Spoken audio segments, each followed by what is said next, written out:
Ngày 18 tháng 7, Tòa án khu vực Trung Seoul đã bác đơn kháng nghị của cựu Tổng thống Yoon suk yeol về việc tạm giam ông và cho rằng việc tiếp tục giam giữ là cần thiết.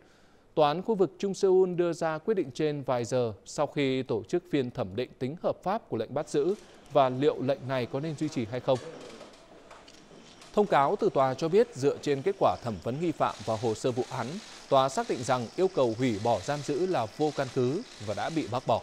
Nhóm công tố viên đặc biệt đã phản đối việc trả tự do cho cựu Tổng thống Yoon suk yeol.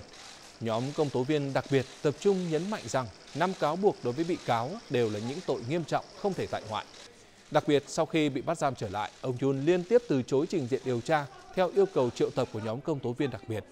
Trong phiên tòa xét xử hình sự về tội danh chỉ huy cuộc nổi loạn, cựu Tổng thống cũng 2 lần vắng mặt. Với phán quyết của tòa, cựu Tổng thống Yoon tiếp tục bị giam giữ tại trại giam Seoul ở Uiwang, phía nam thủ đô.